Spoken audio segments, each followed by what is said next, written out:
People, welcome back to the channel. Welcome back to another video.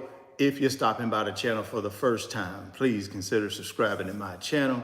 And while you're at it, smash that like button. I really would appreciate it. Also, hit that post notification bell so that you're notified every time I upload a new video. Be careful down in the comment section of the videos. A lot of spam, a lot of scammers. I will never ask you to contact me by WhatsApp or Telegram. I also do not invest money for my subscribers. So please be careful, guys. Don't get yourself scammed. If you want to keep up with me when I'm not on YouTube, get down in the description box. Click on that Instagram link, Richard Fain Millionaire Mentor Instagram link down in the description box. Do me a big favor, give me a follow on Instagram, and then send me a DM to let me know that you're rocking with me. I really would appreciate that, guys. Trying to get this Instagram page, the new Instagram page, up to, let's say 7,500 followers by the end of July. And I need you guys' help to accomplish that. And I guarantee you, I'm gonna be doing more reels and more lifestyle stuff on the Instagram page. So stay tuned for some big stuff over on Instagram. Well, guys, I appreciate y'all taking a little bit of time out your July 4th holiday and spending an hour with me. I got some stuff I wanna cover about these three big mega companies that they're bigger than Nvidia, man. And a lot of us don't even know this. And how these three companies really control everything. I mean, they control everything. We're gonna talk about that and how we can position ourselves to take advantage of these three companies, right?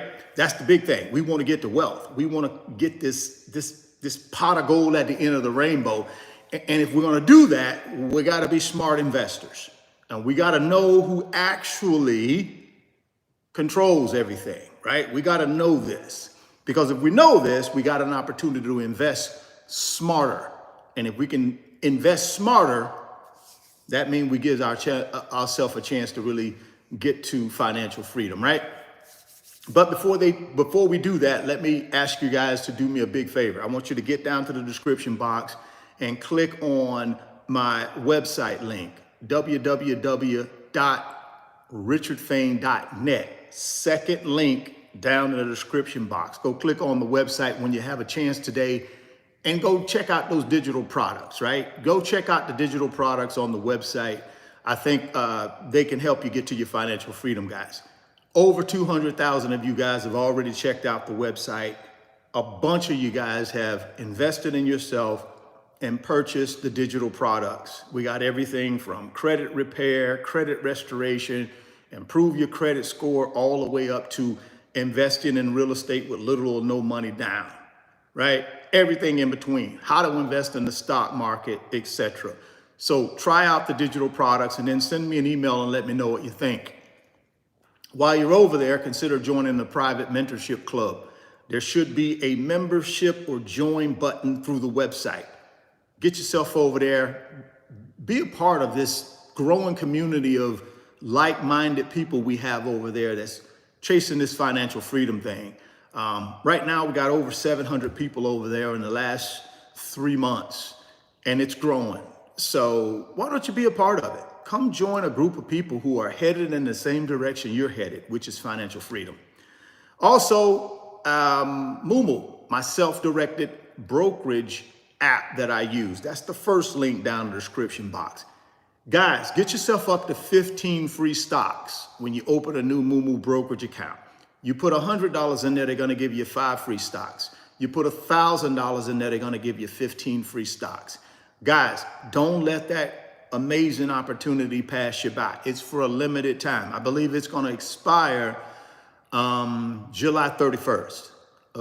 Yeah, so you got, less than a month to take advantage of this wonderful opportunity to grab yourself 15 free stocks for opening a new self-directed brokerage app or brokerage account with Moomoo. So get down to the description box, click on the Moomoo link, open up that new Moomoo account today. Go get that free stock, go get that free money, and get yourself in a position to be able to build wealth through paper assets. Do me a favor, if you don't know how to use the brokerage app, no big deal. Send me an email to www.richardfain.net. Send me an email through my website. Let me know you've opened the Moomoo brokerage account. You put your money in there. You're ready to start buying paper assets, but you need to learn how to use the brokerage app. I'm going to send you some tutorial videos that'll walk you through how to use it, right? Fractional share trading, automatic investing, automatic reinvesting of your dividends, all of that stuff you can do using the Moomoo brokerage app. Go down to the description box, click on that first link, open up that account today, go get that free stock, go get that free money. Well, guys, here we go. Let's dive on into what we want to talk about today, which is going to be these three companies that pretty much control everything, right? They pretty much control everything. We're going to talk about them and why is that important for us to know as investors? And then we're going to talk about having equity in your home. And should you use that equity in your home to build wealth, to take the equity and what can you do with it in order to try to help yourself build wealth, right? Because think about it. Most of us, the biggest investment that we own right now is our home. That's your biggest investment, right? So how do I take some of this equity out of my home and put it in something that continue multiplying it, right? Because you guys know, I love home ownership, but it's a dead asset for most of us. If you're not using that property to generate rental income, it's a dead asset. It's an asset that grows in value if it's in the right location, but it just don't put no money in your pocket, right? So how do I take the equity out of my home and put money in my pocket? That's what we'll talk about a little bit, right? So we'll do that on the second half of this conversation, but the first half of the conversation, we're going to dive into these three companies and walk through them and see what they're up to. A lot of people don't know this, guys, but these are three companies that control pretty much everything. Here's the headline. They already own 89% of the S&P 500. Three companies own 89% of the S&P 500, guys.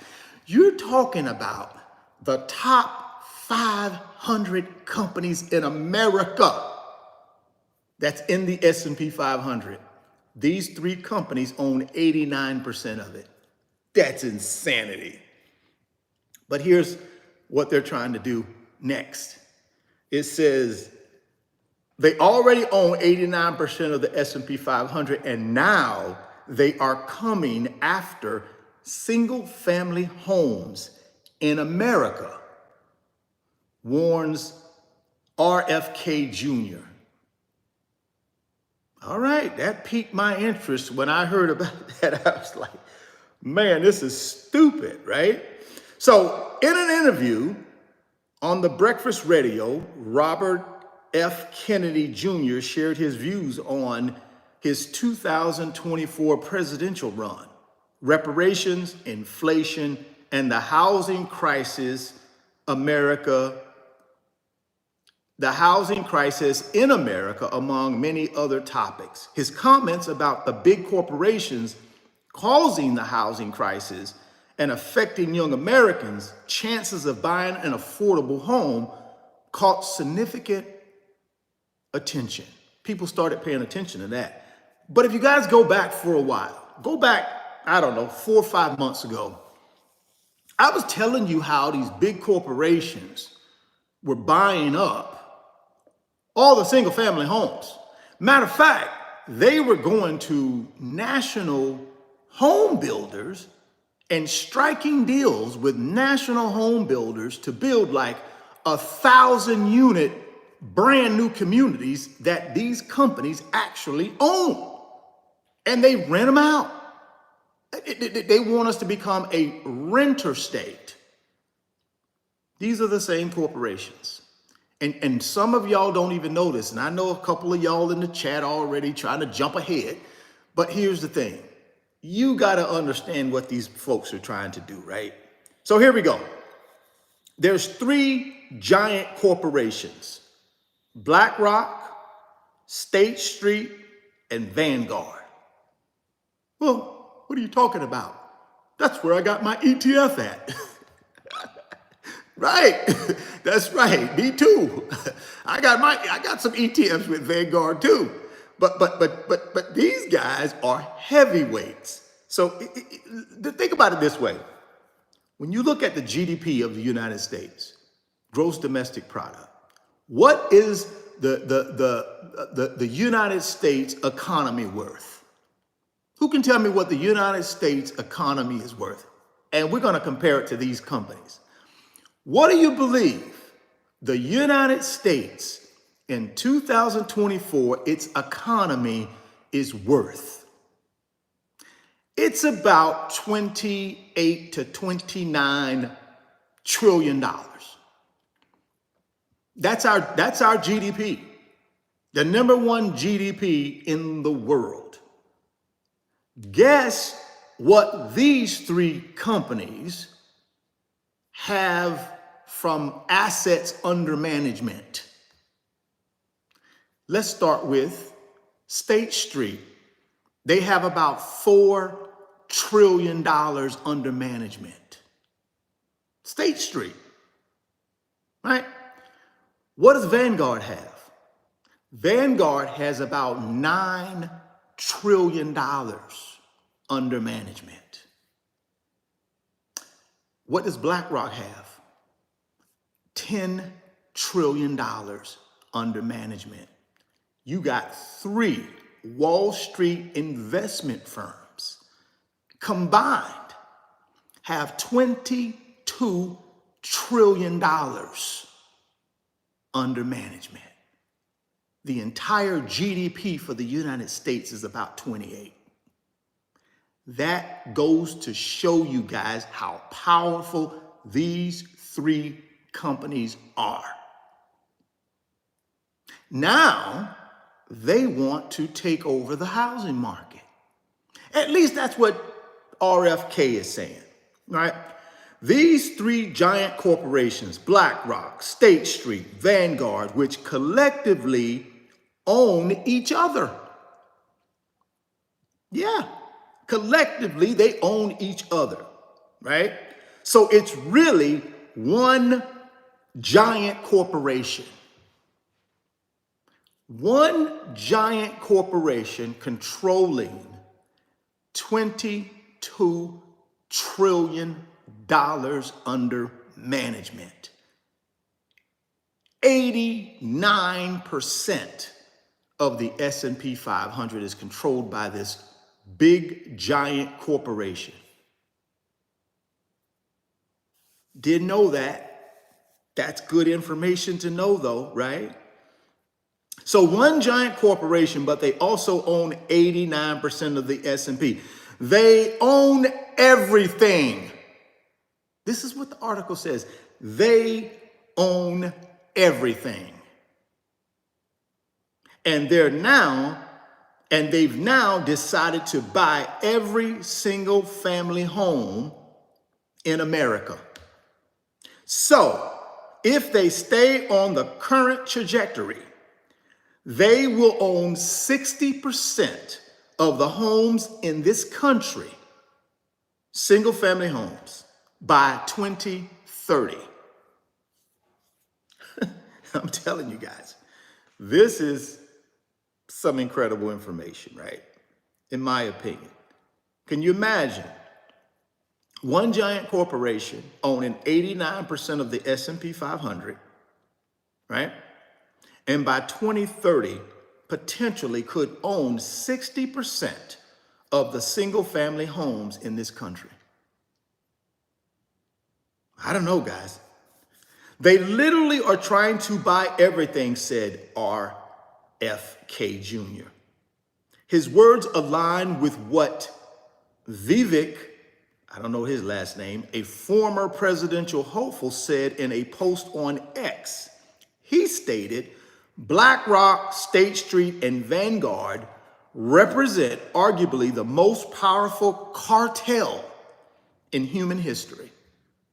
Now, this was a presidential candidate. This ain't Richard Fain saying this. This is an article that I'm reading, and I'm quoting one of the former presidential candidates, what he posted on X. And I'm gonna spell his name for you because I can't pronounce it.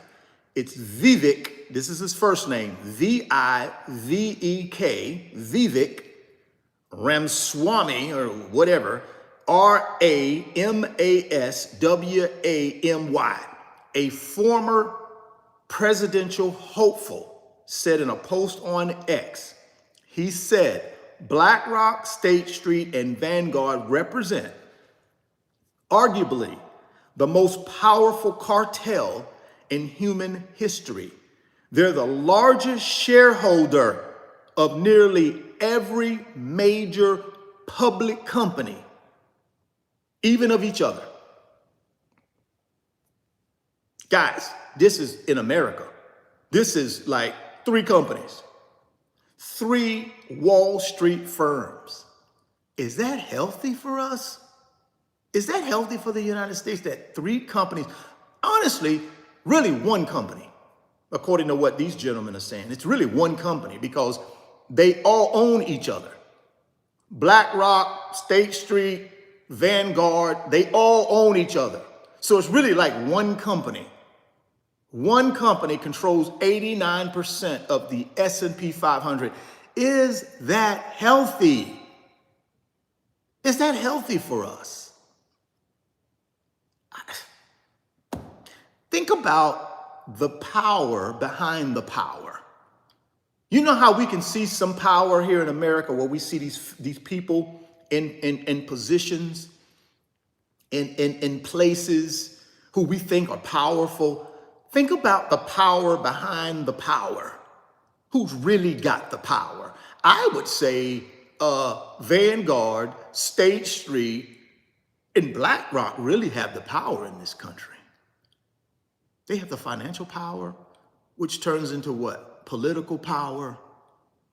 Yeah, that's what I would see. And I think that's what RFK Jr. is saying. And this other cat, that's what they're saying basically, right? But are RFK Jr. and this Ramaswamy right? Do these 3 big corporations own that much of the S&P 500? According to Business Insider, their arguments can be traced to the academic paper from 2017 titled Hidden Power of the Big 3. That's crazy, guys. That's crazy, right? This can't be true. There's no way BlackRock, Vanguard, and State Street control everything. They own everything. There's no way that could be true, right? No. I have my investments with Vanguard, or at least part of them. Let's keep reading. Let's keep reading. Passive index funds, reconcentration of corporate ownership, and new financial risks. So let's read that again because I screwed that up. Passive index funds, reconcentration of corporate ownership, and new financial risks. The researchers state that BlackRock, State Street, and Vanguard are the largest shareholders in 88% of the S&P 500 firms. They own 88%, guys, of these companies in the S&P 500. That's scary. That's scary. In conclusion, The researchers wrote that since 2008, there has been a substantial shift from active to passive investment strategies. What does that mean? So active would be human beings, investors, human beings out here picking stocks, doing it on their, human beings doing all the work. Passive means basically no human beings are doing the work. It's mostly algorithms, financial algorithms, AI doing all the work, tracking indexes, tracking sectors. There's not human beings sitting around picking these stocks and putting them in these funds. It's all automated. It's all tracking an index or a sector. It's computer algorithms, basically. That's passive. Passive means no human beings. Active means human beings. Active means human beings are picking this stuff. Passive means no human beings, basically algorithms, tracking sectors, tracking indexes. And that's where these big boys come in. BlackRock, Vanguard, and State Street now dominate this passive investment market. They dominate it. Together, check this out, guys. Check this one out. You think the S&P 500 is something. Check this one out. Together, they are the largest shareholders in 40% of all U.S. companies. Think about that, guys. They're saying the big three are the largest shareholders in 40% of all companies in the U.S., publicly traded, all of them. All publicly traded companies. They own 40% of them. And how do they own them, guys? Through the stock. So they could own 40% of Walmart. They could own 40% of Home Depot. They can own 40% of you name it. They're saying together, they are the largest shareholders in 40% of all the U.S. companies. 88% of the S&P 500 companies are now de facto permanent governing bodies for over 40% of all listed U.S. corporations. Can you understand where I'm going with the power behind the power? When you control 40% of all publicly traded companies, their stock, that puts you in a position where you control what? The company. You control the board.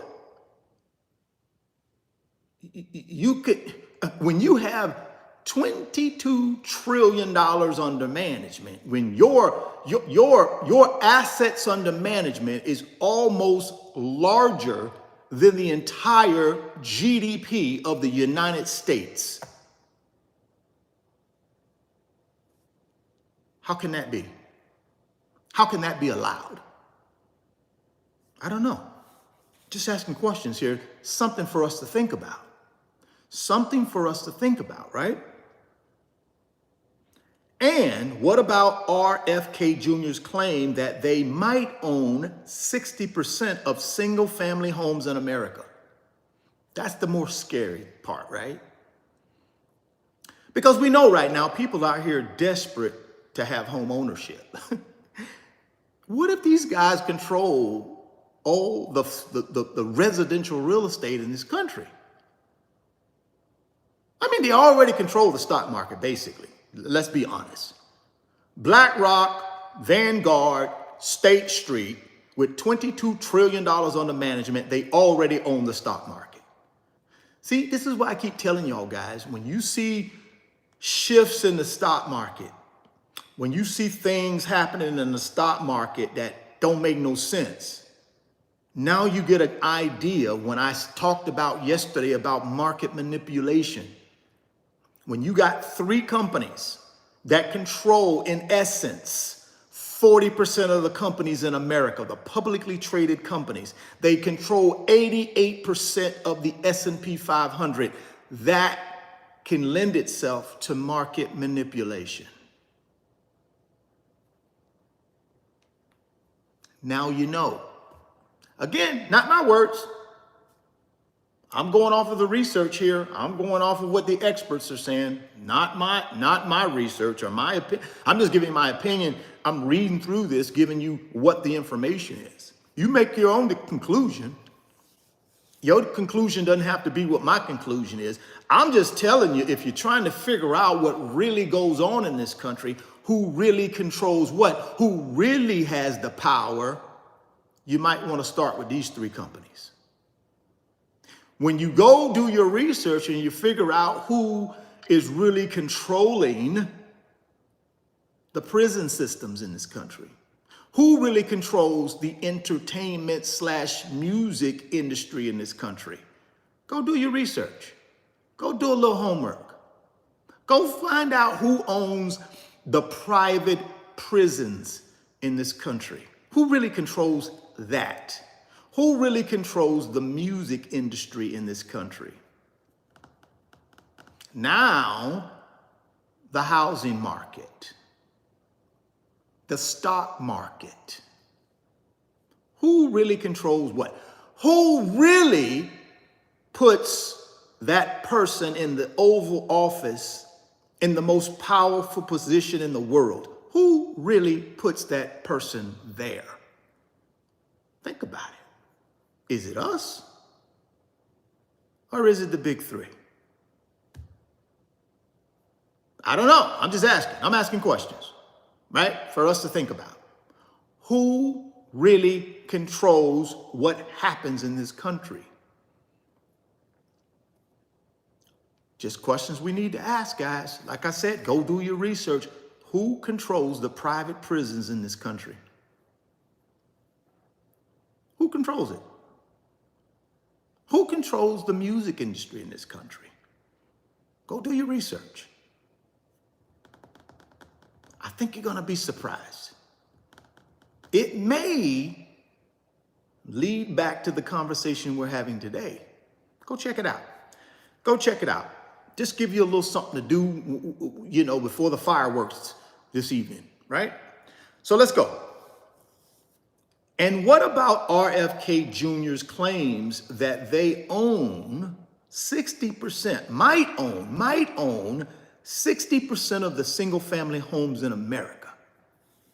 Well, BlackRock, Vanguard, and State Street has considerable influence in the financial markets and are influential investors in different sectors. Their direct involvement in buying single-family homes is relatively limited. BlackRock, for instance, stated that it doesn't buy individual single-family homes, but invests in mortgage securities and financing for new housing construction to be added to the housing supply. This is what BlackRock has went on record saying. Nevertheless, there is some truth to the concern because private equity firms and other large investors have been purchasing single-family homes, particularly during the 2008 financial crisis. These corporations often buy homes in bulk, right? Sometimes outbidding individual buyers, which can drive up prices and reduce the availability of homes for regular families. If you've been following what's been going on, guys, in the housing market, big corporations are coming in and they're starting to form what they call renter communities. Renter communities. And this is how it works. They will go in and they will buy up communities. I mean, they will literally go in and just buy up communities and turn them into rental properties. They will go to national builders and say, hey, we want you to build us 1,000 cookie cutters, 3-2, 1,500 square feet. We want you to build them for us. And they just beat their renter communities. They feel like home ownership. Why? Because it's not an apartment building. You got a front yard. But when you go closely look at these renter communities, especially the brand new ones, they all look the same. They're just cookie cutter, no pool, limited patio. They don't, down here in Florida, I can't speak for the rest of the country, but down here in Florida, the way they work, at least in South Florida, you can tell them right off the bat, they're brand spanking new, but they have no amenities. And here's the dead giveaway. They're typically in locations where there's a high traffic count. So they're on a main road somewhere where you just got traffic galore all day long, all night long. But then boom, all of a sudden you got these 1,000 houses on this busy road. That's the dead giveaway, right? It's very cheap land that they develop and they turn it into renter communities. So it's not a highly desirable location is what I'm saying. At least down here in Southwest Florida where I live. Nothing wrong with it. Brand new house. People have some, got the white picket fence in the front yard and a little bit of backyard. No problem with that. It's just that when you think about these communities, you're asking yourself, why? Why would they do this? What's the reasoning behind this? You got to ask yourself that question. Why would an investment firm, a Wall Street investment firm, build 1,000 cookie cutter houses to put people in? What is the bigger plan? What is the bigger plan? What's really happening here in our country? My opinion is simple. They want you to own nothing, but think you own everything. See, that's the typical way to financially manipulate you into being broke and not own anything of value. But you think you own everything that doesn't have any value, right? That's the key. The key is to keep you working, earning a paycheck, spending that paycheck to make them wealthy. They don't want you to have home ownership. They do not want you to have assets. You got to understand, I'm talking about the 99%, not the 1%, right? So think about why this is happening. And that's what RFK Jr. is saying, and this other cat. You got to start thinking about, what is the master plan here? I think the master plan is for you to own nothing, but they own everything. You to own nothing, but they own everything. It's the classic way of manipulating people, right? Well, let's let them think they have this. Let's let them think that. Let's let them think they're in control.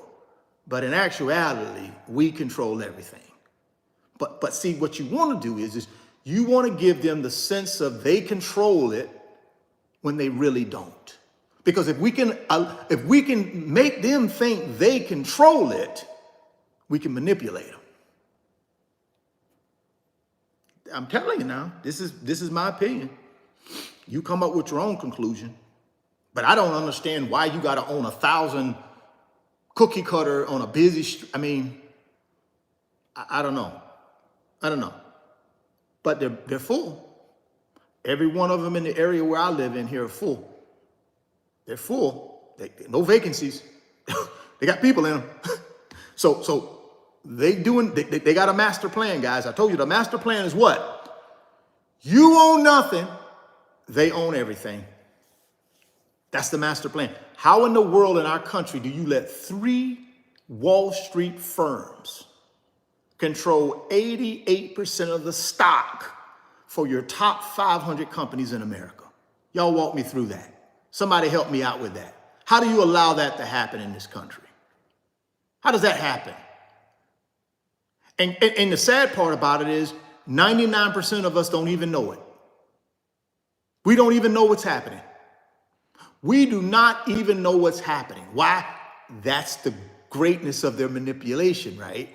Again, they want you to think you're in control. Yes, I'm going to vote in November, and boy, we're going to put my guy in the White House. See, let's let them think they're in control, lover, but in actuality, they don't control nothing. See, that's the 3-card Monty right there. Let them think they control this process, but in actuality, they don't control the process at all. That's it. So let's keep moving. Additionally, according to Redfin, okay, here we go. Let me start back from here. Nevertheless, this is some truth to the concern because private equity firms and large investors have been purchasing single-family homes, particularly during the 2008 financial crisis. These corporations often buy homes in bulk, sometimes outbidding individual buyers, which can drive up prices and reduce the availability of homes for regular families. Additionally, according to Redfin report, investors bought 26% of the affordable homes in the U.S. during the last part of 2023. Come on, man. Y'all help me out here. I'm telling you something. Hey, they want you to own nothing and they own everything. Here's the deal.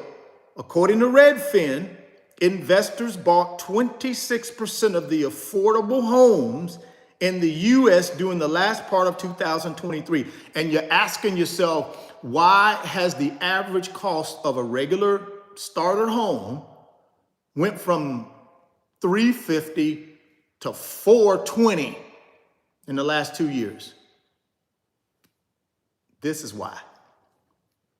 This is why your average American can't buy a home, guys. A lot of us are wondering why are prices going up?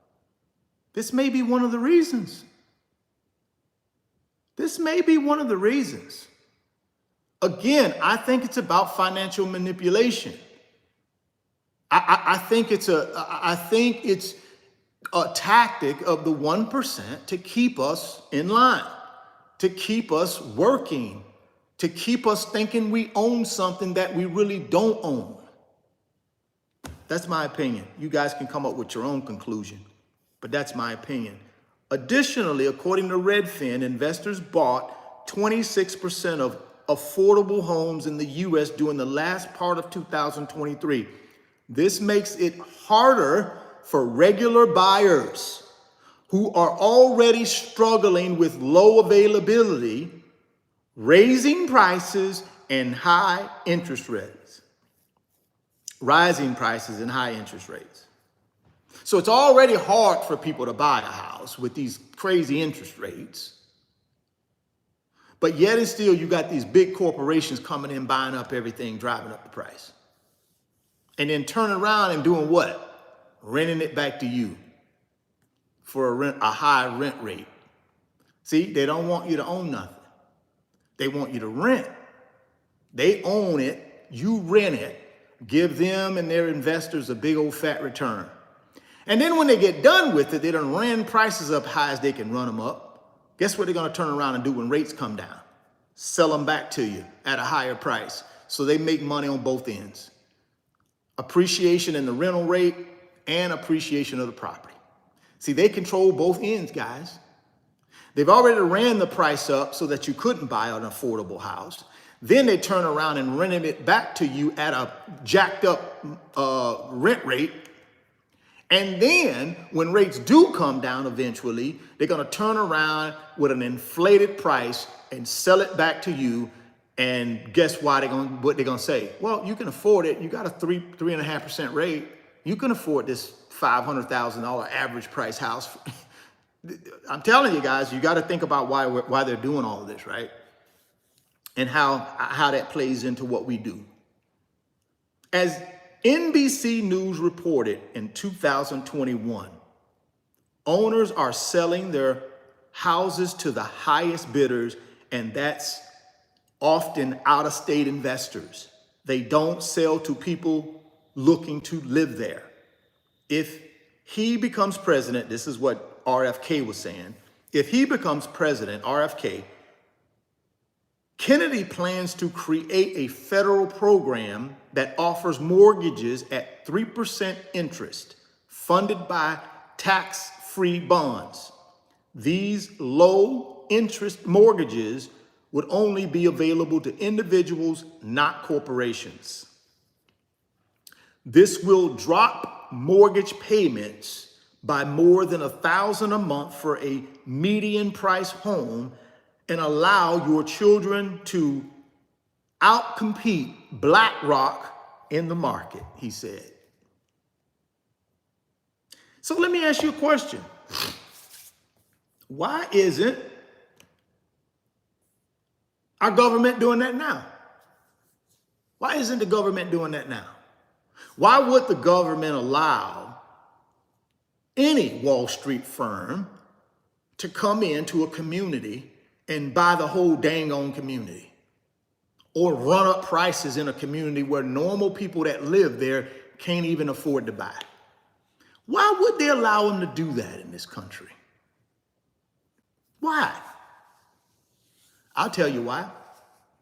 One word: capitalism. That's why. See, in this country, it's a dog-eat-dog country when it comes to financial stuff, right? Nobody really cares about the 99%, other than let's keep them in the illusion that they own something. Let's let them think they put the guy in the Oval Office in the White House. Let's let them think they do that. Let's let them think they do that. Let's let them think that they control their own financial destiny. When you know and I know whoever pays you controls your financial destiny, right? But see, that's the illusion. That's the illusion.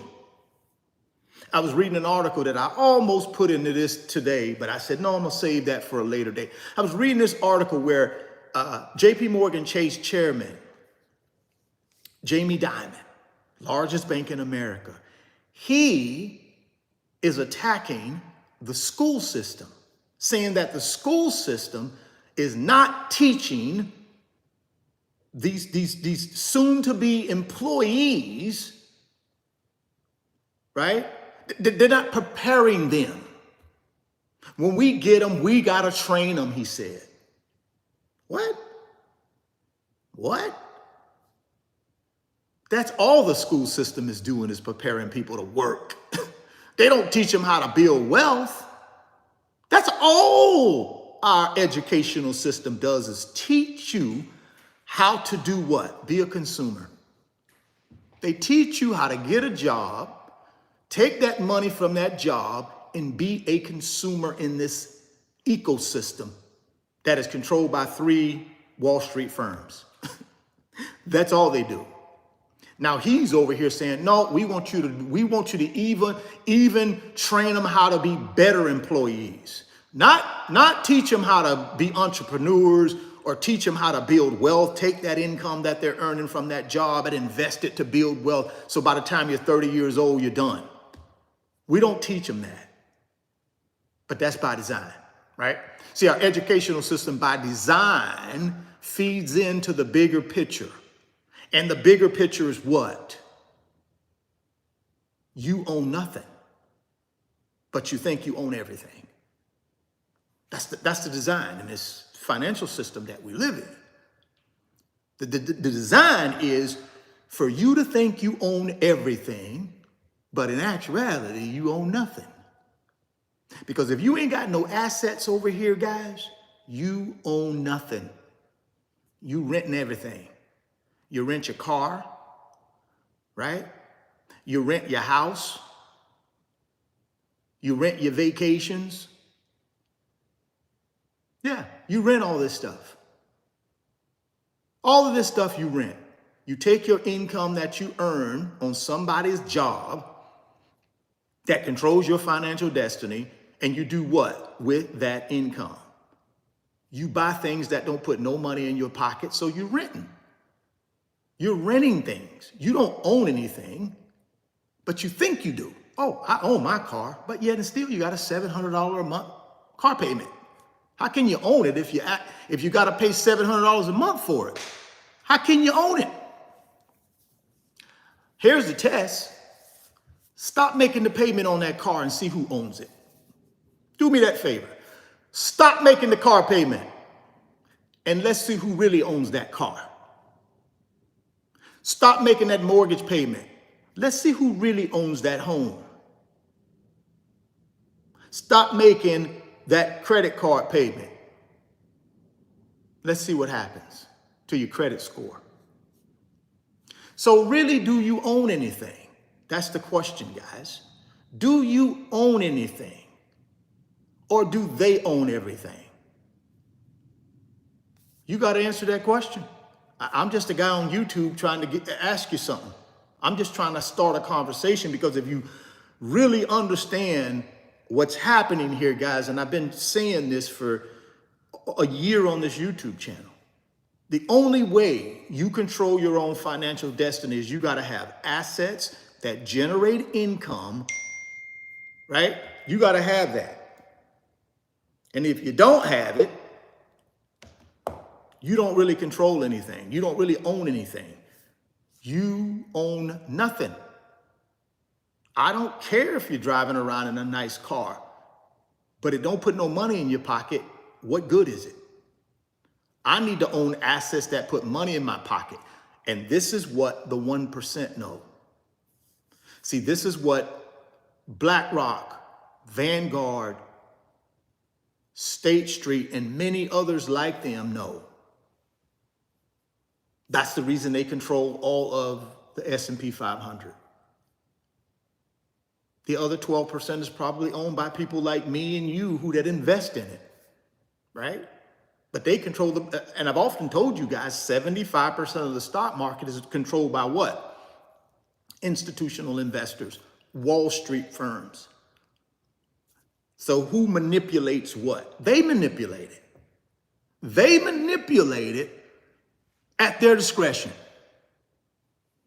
They manipulate our entire financial system at their discretion, right? And who suffers when they manipulate our financial system? Us. We're on the short end of that stick, guys. They're on the long end of the stick. We're the short end. The only way we get ourselves out of that illusion, that manipulation, is we got to create wealth. We got to copy their plan. Right? We have to copy their plan. That's the only way we release ourselves from that financial illusion. That's the only way we get out of owning nothing but thinking we own everything. That's the trick. The trick is, listen, guys, let's keep them in much debt as we can keep them in. But see, the debt that they have, they think they own something. Let's keep them in debt. Let's keep them up to their eyeballs in debt, and then distract them. And then we'll distract them. Let's keep them up to their eyeballs in debt, and then we distract them with other stuff going on. So that way they don't think about all this debt that they're in. See, they think they own something, but they really don't. They own nothing. The only way we change that, guys, is through assets. So we got to get ourselves in a position to buy assets. Listen, there ain't no way around BlackRock, Vanguard, and State Street, or any of those other Wall Street firms. There's no really way around those guys. They're going to control what they control. But if we use their financial tactics, see, they're not going to destroy themselves, right? You do understand that.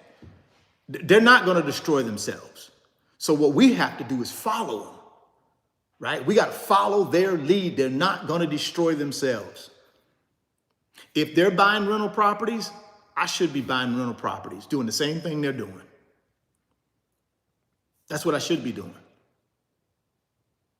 Right? If they control 88% of the S&P 500, I'm in. They're not going to destroy themselves. They control the market, guys. Do you think those three firms that own 88% of the S&P 500 are going to destroy it? They're going to let something happen to it? No, they're not, guys. They're not. That's why my centerpiece of my investment portfolio is based in the S&P 500 because I know exactly who controls it. I know exactly who controls it, and I know they're not going to let anything happen to it. Not permanently, they're not. Why do you think the stock market has been around for 100 and however many years and it's still here?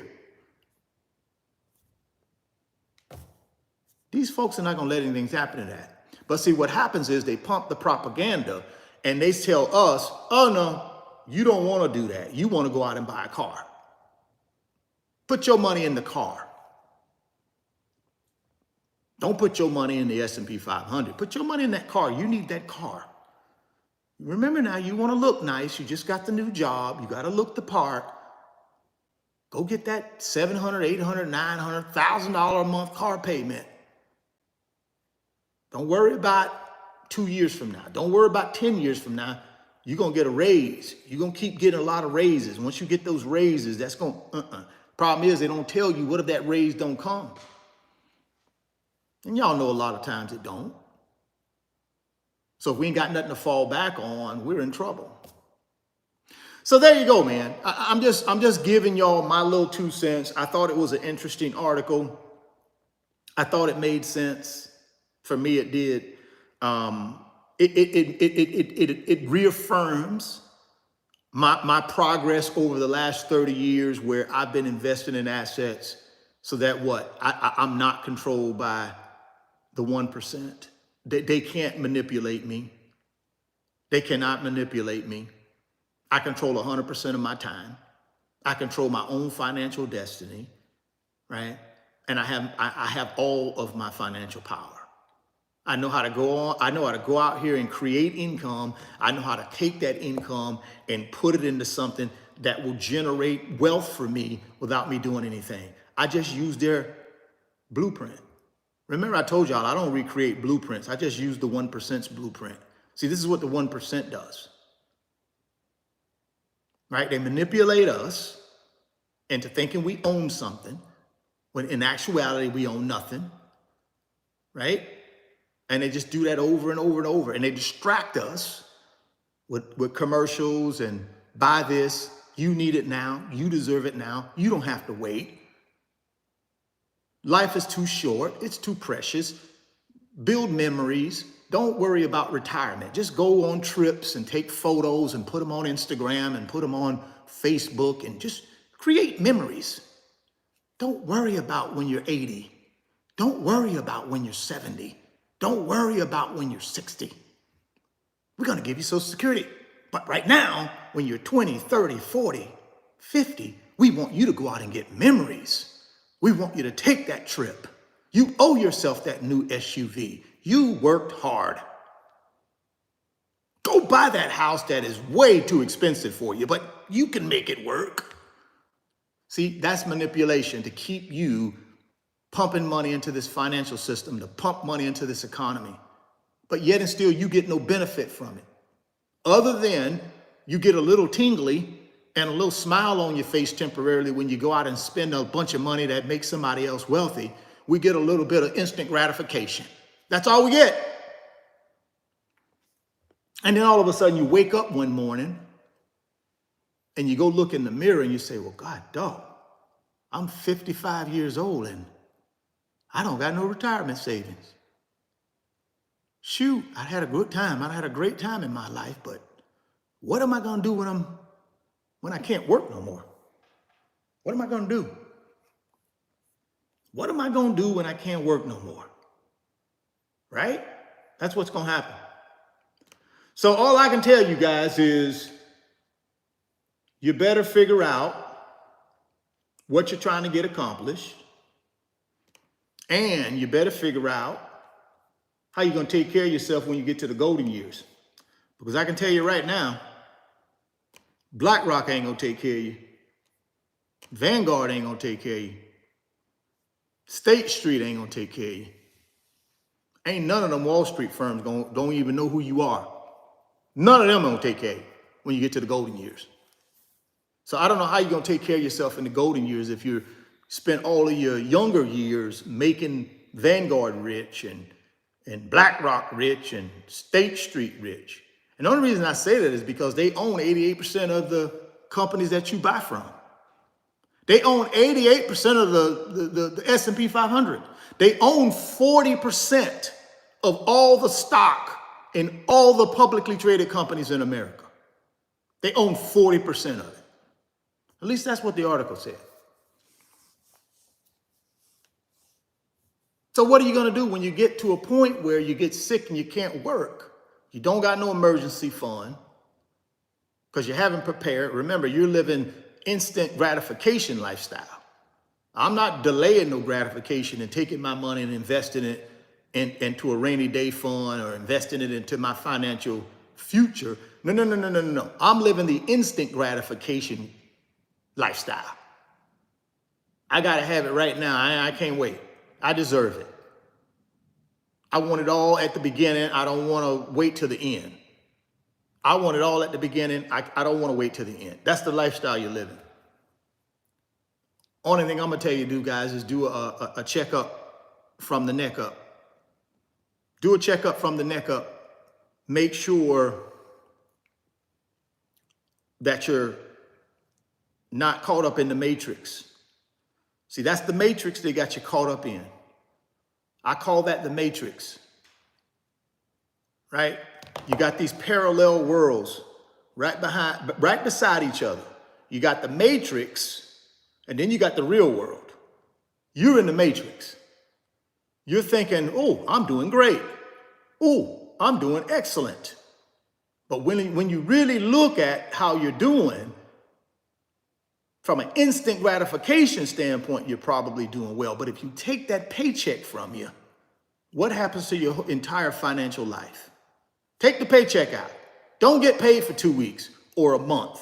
Then how would your lifestyle look in the matrix if you don't have that paycheck for a week or two or a month? I'm trying to tell you guys, get out of the matrix and come over here in this real world where you got to protect yourself from these folks that pay you. You got to protect yourself from these folks that have no vested interest in you having anything. They don't want you to own nothing. They just want you to think like you own everything, but you truly don't own nothing. Well, all right, let's move on to this. The best ways to use home equity to fund retirement. Some of you folks got some equity in your home. Maybe you bought it before the pandemic and you just hit a nice pandemic boom and you got some pandemic real estate value, increase in value of your home. Who knows? But if you got equity in your home and you're saying to yourself, golly, man, I'd love to take some of this equity and not do stuff that the 1% want me to do with it. See, the 1% want you to take that equity and, oh, I want a new kitchen. I want to put a new kitchen in for 50 grand. See, that's what the 1% want you to do. They want you to take the equity out of your home and put 50 grand back into the home in the form of a kitchen that ain't going to move the needle at all when it's time to sell it. Because somebody's going to walk in there and say, oh, that's an ugly kitchen. I got to rip all this crap out of here and put something else in. But that's what the 1% want you to think, though. See, the 1% want you to think, take the equity and just redo the bathrooms and redo the kitchen, because when I get ready to sell it, that's going to add more value. But what's going to happen is somebody going to walk in there and say, I don't even like them bathrooms. I don't even like that kitchen. I got to rip all this crap out. See, this is what the 1% wants you to do. Why? Because the 1% gonna make money off of all the appliances, all the granite countertops, the Corian countertops, and whatever you put in there. Whatever you put in there, the 1% is going to make money off of it. So they want you to take the equity out of your home and reinvest it back into crap. Or take the equity and do what? Oh, I'm going to go buy me a car. Check this one out. I've even seen some people online here talking about some mortgage company trying to convince people to refinance their home, take equity out of the home, and pay off credit cards. And I'm saying to myself, what? So you mean to tell me the only asset I have of value, I mean, this is the only thing I have of value. I'm going to take that value and bail out the credit card companies. And help me out here. How does that add value to my net worth by me paying off the credit card companies? Taking equity from something that actually appreciates in value that I can sell and have a bunch of money in my hand. Oh, no. I'm not going to do that. I'm going to take this equity, my financial security, and I'm going to pay the credit card companies off so I can increase their financial security. Okay, I take my financial security and give it to the credit card companies. Oh, that's a great idea. Oh, that's a wonderful idea right there, guys. That should be the first one on your priority list. Refinance your home, your only asset, your biggest asset that you have as your safety net. Take that money and give it to the credit card companies. That's what we should do. That's what I've been seeing online here from this mortgage company. Oh yeah, American Finance or somebody. Oh, hey, give them a call. They said interest rates are low as 5%. You know what that is, right? That's an adjustable rate mortgage. We talked about that yesterday, what's happening with these adjustable rate mortgages, guys. Be careful. Ain't no mortgage company out there gonna give you no 5% 30-year fixed rate right now. That's a lie. So anybody online telling you that, they're lying to you. They're trying to get you to call these people and they're gonna bury you into an adjustable rate, or they're gonna, at the last minute, oh, sorry, Richard, yep, that 5% rate, that won't work. Here's the new rate. 7.5%. Here's the new rate. And you're gonna be so far along in this process, you're gonna take it. This is what they do though, guys. It's that bait and switch. All the way up to closing, you think you're getting the 5% rate, and then all of a sudden at the 23rd hour, they're gonna spring on you the real rate. But they already know you so far invested in this thing now, you take it. Because you don't want to start the process all over again. All I'm telling you guys, watch out what you do with the equity in your house. Personally, in my financial blueprint, I never take equity from my house and put it in something that ain't gonna multiply my money. Now, I don't mind taking my equity out of my house and putting it into a rental property. I don't mind taking equity out of my house and potentially putting it into the stock market if I know what I'm doing. I don't mind taking equity out of my house and put it into a business where I'm sure I have a solution that can solve problems for people, and I've created me a business. I don't have a problem with that. I do have a problem with taking equity out of the house and putting it in depreciating assets, like cars, like paying off credit cards, paying off personal loans. Yeah, I would have a problem with that, because you're taking net worth and destroying it, just giving it away, right? So let's look at some ways, according to this article, the best ways to use home equity to fund retirement, because I don't have a problem with that. I think that's a good idea to think about using equity to build your retirement, to build your rainy day fund, to get you a pot of gold at the end of the rainbow. I think that's a good idea. So let's start with this one. Home equity loan or HELOC, right? A home equity loan could provide a lump sum of cash that you can use to cover retirement expenses, or you could tap into your home's equity via a HELOC, which works as a line of credit that you can borrow from as necessary during the draw period.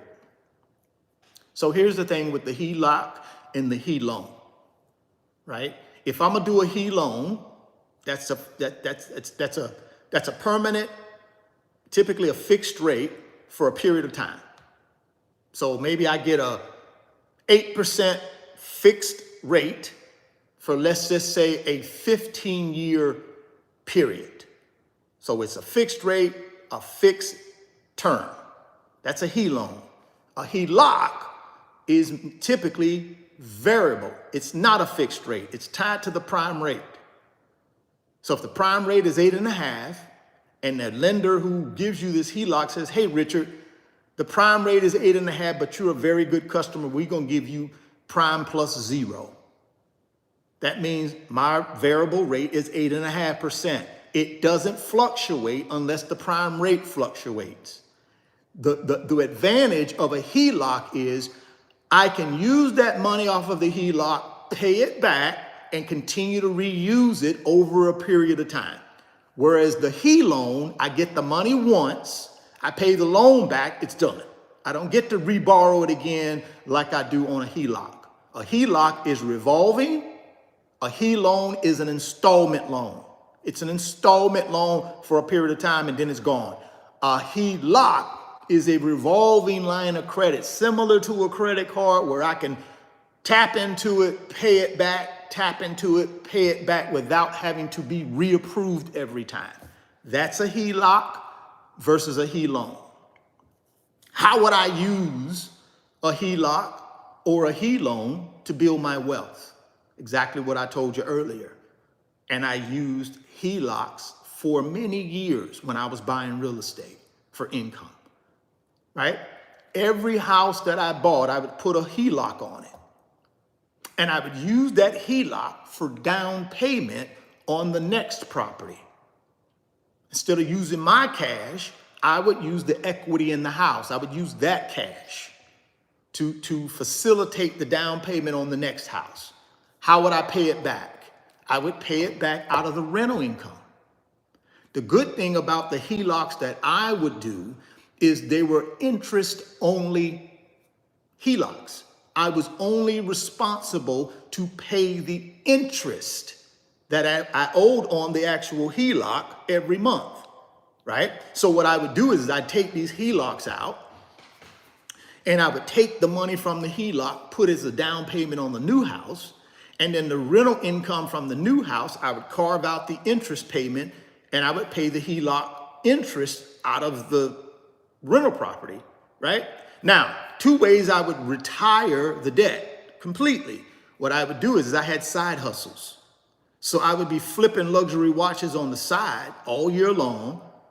And then once I made enough, I would take the side hustle money and pay down the HELOC to 0. So it would be ready to go for the next property. But that came from side hustle money. See, again, guys, the whole key here is I utilize the properties, right, to get the equity for the next property. I use the side hustles to generate enough money to pay off the HELOC. So no money out of my pocket. I was financing 100% of my properties with this process. Now, yes, I had some time I had to put into it because of the side hustles. So yes, it involved me trading time for money, but it didn't involve me having to come out of my pocket with any money, out of my 9-to-5 paycheck. What I would do is, like I said, I'd set these properties up. I'd put the HELOC on it. I'd take the HELOC, boom, down payment on the next property. Boom.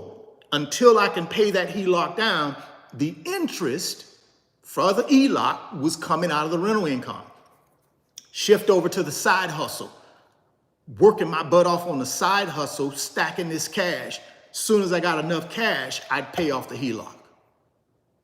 And now the HELOC is ready to go for the next property.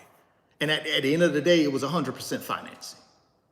Because I used 5-to-1 leverage. I'd go to the bank and borrow 80%. I'd use the HELOC for my 20%. And then I would retire the HELOC with the side hustle money. That's all I did. Over and over and over, right? And created a real estate portfolio with really no money out of my pocket, other than a little bit of sweat equity from the side hustle, which was flipping luxury watches on the side, right? So yes, a HELOC used the right way can help you build wealth. I would also use HELOCs to invest in the stock market. Now, again, I don't recommend that for people that don't know anything about the stock market and you're brand new at this. It's not the thing for you. But for a guy like me who understood the stock market, I know how it works.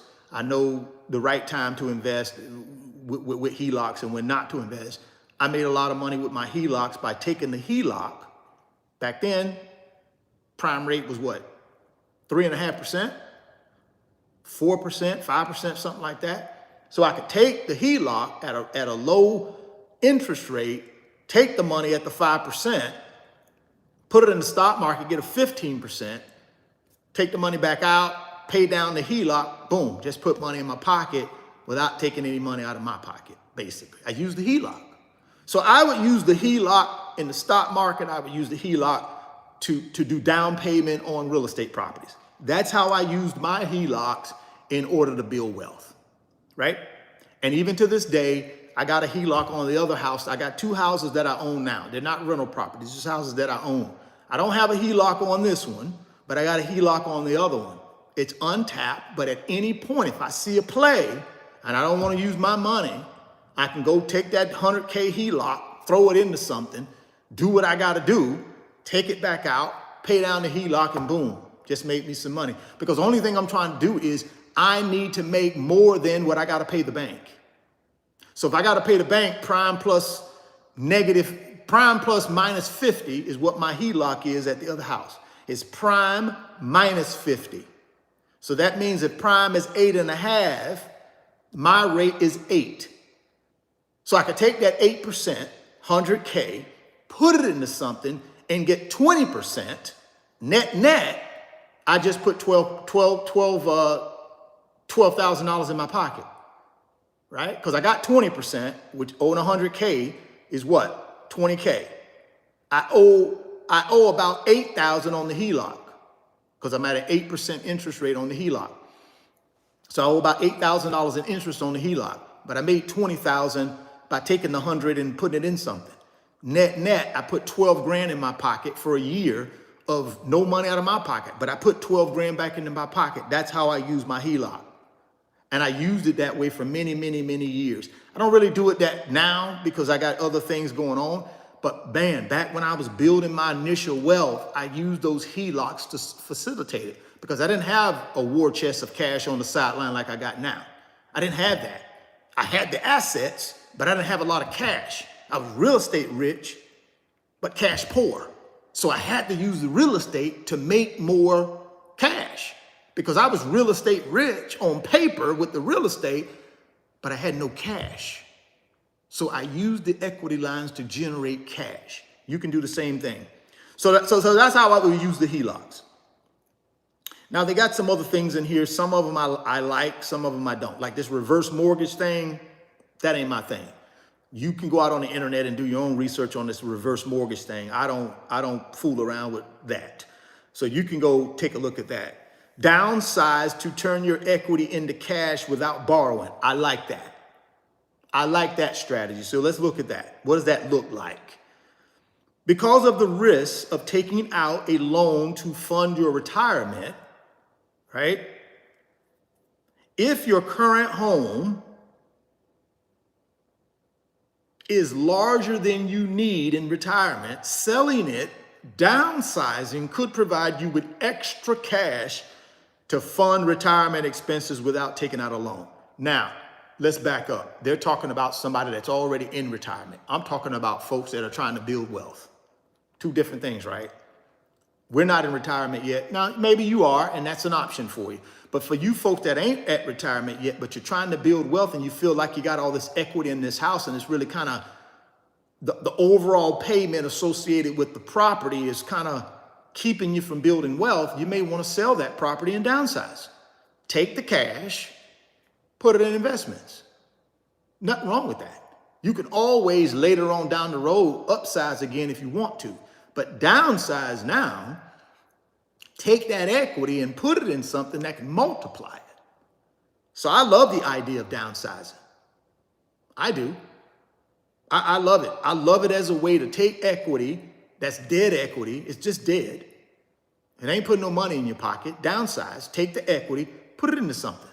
Could be stocks, could be ETFs, could be a business, could be more real estate for income. I love that idea, right? Downsizing. So the HELOC or the HELoan, we talked about the HELOC, HELoan, how you can use those to position yourself to build wealth. And then we talked about downsizing. Just sell the house, take your equity, get you something smaller, take the difference, throw it into something that can multiply it over the next 10 years at a 10, 15, 20% rate of return. As opposed to it just sitting there and you're spending all your money on property taxes, property insurance, repair and maintenance, mortgage payments. That's where all your money going. You ain't building no wealth because you ain't got nothing left to build wealth. You got this big old house and you got to feed that house every year. You got to feed it. It got a big appetite. It's growing. You got to feed it. You can get out of that rat race, guys. Sell that house, take that equity, push it into assets, and then down the road, get you another house. When you've already built your wealth, you're in the golden years, then do it. That's one option. So other alternatives for funding retirement: before you take out a loan to fund retirement, be sure to consider all your other options, including those outside of borrowing from your home. For example, you could consider returning to part-time or full-time work. Bingo. Most definitely. For 15 years, when I was working in the banking, I was in the banking industry 25 years. For 15 of those years, I said I had side hustles. I was in the banking industry for 25 years, guys. Commercial banker, a retail banker for the first 8, and then for that last leg, 15, 17 years, the last 15 years, 17, whatever it is, the last part of my career, the majority of my career, I was a commercial lender. And most all of that time, I had side hustles, luxury watch sales and eBay stores, the whole time. So that's what they're saying here. If you don't want to sell your house and you don't want to downsize and you want to keep feeding that big monster, get you some side hustles so you can get you some extra money to invest. And then you can just take your primary income and feed the monster, the big house. You can just feed the monster with your primary income, get you some side hustles. You can take that side hustle money like I did. Remember, I told you earlier, I would take my side hustle money, I'd pay down the HELOCs that I used as down payment to buy real estate properties. That's what I would do.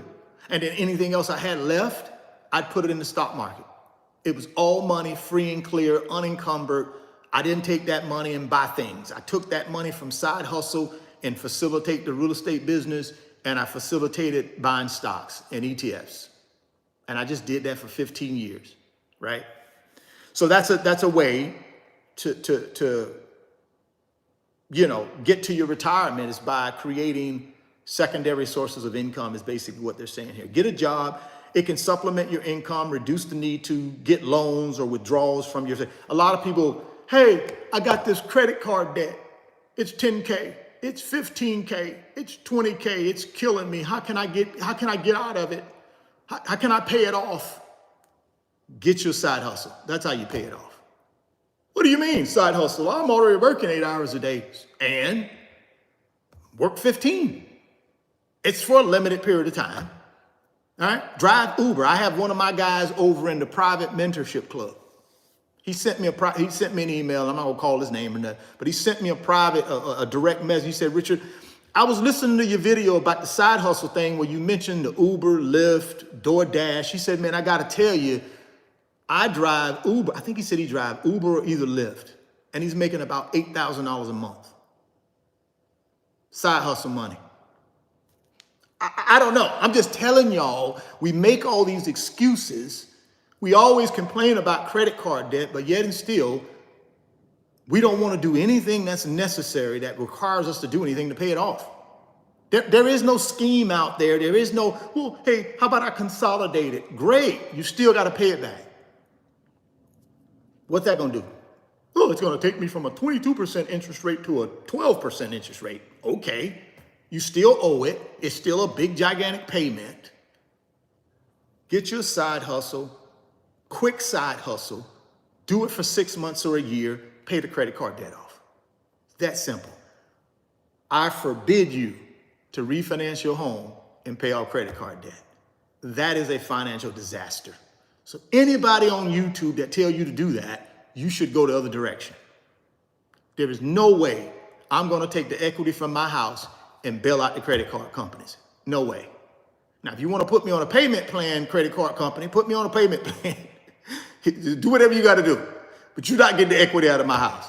So deal with it. That's it. Okay, you want to wreck my credit for a couple of years? Great, go ahead. No problem. The country I live in is very forgiving. They're going to let me borrow again at some point. Why? Because they need me. I'm the fuel that keeps this whole mirage going. Why in the world you think that we let people file bankruptcy and in 2 years they can start back over and run up credit again? That's how we do it in this country. We have no other choice. Our whole financial system depends on you and me.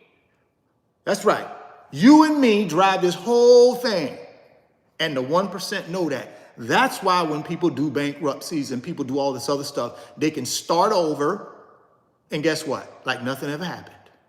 Because they need us. This economy needs consumers, guys.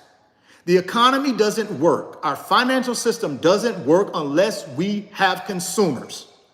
So why in the world would I take my equity out of my house and pay off some credit card company because they're going to tell me they're going to ding my credit score? Go right ahead. You can ding it. They'll forgive me. A couple years, I'll be back. And y'all know I'm telling the truth. So no, I forbid you to take equity out of your house to pay off credit cards. What I would do is I'd get me a side hustle. Everybody that live in my household that's 18 years or older would be working to pay off this credit card debt if you live with me. Hey, Dad, that ain't my credit card debt, Dad. That's yours. That belongs to you. Okay, you don't want to help pay it off? Get out. Get out. Your choice. Help pay it off or get out of my house. You grown. You want to act grown. I'm going to help you be grown. If you don't want to help me pay off this credit card debt, get out. That'll end that discussion real quick. Okay, Dad, I got you. I'm okay. I'm okay. All right, I get it, Dad. What do I need to chip in? Trust me, that's the conversation I'd be having with him. Oh, you getting out of here. You're not going to be sitting up here, grown adult, sitting up here for free and not want to help me get myself out of financial problem because I'm in the financial problem is because of you. Helping you. But now you don't want to help me get out. So my point is, I forbid you, my subscribers, do not refinance your house to pay off credit card debt. Get you a side hustle or two. Everybody in your family that can work, they work. And they help pay off this credit card debt. And we learn our lesson. We do not repeat our past mistakes. But do not take your nest egg or your only safety net and give it to the credit card companies. Don't do it. I'm not telling you to skirt your responsibilities. No, you pay your debts. You do the very best you can. But if your back is against the wall and you just can't afford to do it, and it's the decision between feeding my family and paying this credit card, I'm going to call them and say, listen, credit card, I can't pay you right now. My plan is to pay you, but I can't do it right now. And be a person that stands up and pays them. But I'm not going to take equity out of my house and no, I'm not going to do it. I'm not going to do it. So here we go. Bottom line, taking out a home equity loan or HELOC could fund whatever. I'm not going to use the word retirement. It could fund wealth. It could fund building wealth, in my opinion, right? So that's what I think. If I got a ton of equity in my house and I'm struggling to build wealth, and I'm worried about the golden years, I'm worried about how I'm gonna take care of myself, I'm gonna take that equity, at least me personally, I'm gonna take that equity and figure out a way to put it in things that will grow over time on its own without me doing anything. And then at the end of the day, if I have to, I'll sell the house. At the end of the day, I'll sell it. I'm not married to a house. It's just a house. Wherever I'm at, that's home. This is just brick. and sheetrock. That's all it is. I'm not gonna put myself in financial peril to keep a brick box and sheetrock with a roof on top. I'm not gonna do that. I will just go wherever I need to go until I'm able to do what I want to do. It's just a house. It's not your home, guys. Your home is wherever you are. That's the home. This is just a house. Please remember that. Don't take all of your money and pay for a house. I wouldn't do it, right? Thank you guys for rocking with me. Hopefully you guys have the rest of a wonderful 4th of July. Hopefully you do something fun. Stay safe out there. Y'all know we celebrate pretty crazy in our society around these holidays. So just be careful. You know, whatever you do, be careful.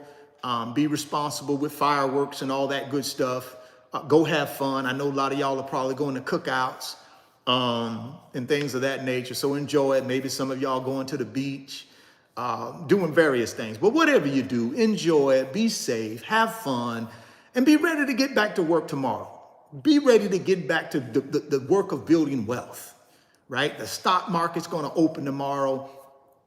And man, we get the jobs report tomorrow. Remember that. We get the jobs report tomorrow for June. We're going to see what it says. Hopefully that thing says good news and the stock market keeps climbing. If it's bad news, we might have a little bit of a dip. But for us that are long-term investors, that might be an opportunity to pick up some discounts. So either way, I'm ready to go. If it's ready to climb, I'm already in the market right now, right?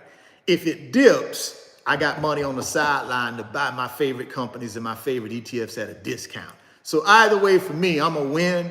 And all I'm telling you guys is put yourself in a position where you financially win. Do not allow these companies, any of these big Wall Street firms. I'm just not, pointing out just BlackRock and State Street and Vanguard, although they're the big boys. Any of those companies, they don't have your best interest at heart. They don't. They have their best interest at heart and their shareholders' interest at heart, right? What you got to do is have your own interest at heart. You got to be able to distinguish between a trap and opportunity. A trap is over here in this matrix, this fake believe world they got you living in, thinking you own everything and you own nothing. That's the trap. That's the matrix. Get yourself over here in this real world where you're an investor and you're using their financial tactics to build your wealth, where you own everything and they own nothing, right? That's the worlds we want to live in. Get out of this consumer world when we're in the matrix. Get in this investor producer world where we own everything ourselves. We control our financial destiny, right? So that's what we got to think about starting now.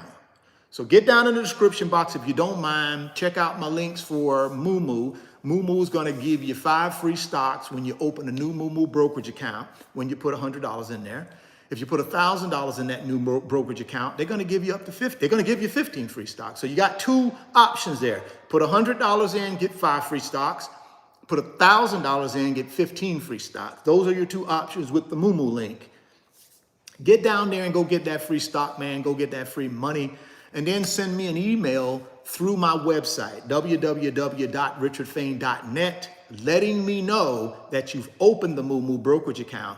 And if you need help learning how to operate and use it, send me that email and I will send you tutorial videos that will walk you through how to use the Moomoo brokerage app. So that way you can get off to a good start to buying paper assets to get to your pot of gold at the end of the rainbow. I'm going to also send you my wealth transfer blueprint 1.0, 2.0, outlining all of the investments that I'm buying to build my wealth. So if you want to copy my plan, you can, or you don't have to. It's up to you, but put yourself in a position where you own something, guys. Please put yourself in a position where you genuinely own something and not be in this make-believe matrix where you think you own something, but in actuality, you own nothing. And we walk through that. So don't be in that position. Please don't. Get yourself in a position where you own everything, right? Please put yourself in that position. Again, guys, have a rest of a great day. Lock it in with a thumbs up before you get out of here. I really would appreciate your support there. And for those of you who are like me, where you just kind of chill at home and just kind of do your own thing, and I don't really get out too much and do all the celebrating stuff, I'm going to be back this afternoon, early this evening, maybe later this evening with another live stream. I don't know if I'm going to do it at 6 or at 8, but if you're at home and you ain't doing nothing, you want a double dose of me, I'll be back later on with some more topics to cover, because that's what I do, man. I love doing this. I enjoy doing this. It affords me the ability to be able to control 100% of my time. It affords me the ability to be able to invest in assets to build wealth. And man, there's no greater feeling in this world, to me, when you control your financial destiny, when you control 100% of your time, right? When you know there's no financial problem that can present itself that you don't have the assets to get you out of. There's no better feeling, guys, from a financial standpoint, right? There's no better feeling knowing that if my daughters call me and say, Dad, I'm stuck between a rock and a hard place. I really need your help on this one financially. No problem, baby girls. What can I do to help you? There's no better feeling than that, guys. But you don't get that feeling unless you have financial security. So please do everything you can to put yourself in a position where you have financial security. Thoughts become things. See it in your mind. Hold it in your hands. You guys keep chasing your greatness. Never stop believing in yourself. Stay healthy, get wealthy, and I'm going to catch you guys in the next one.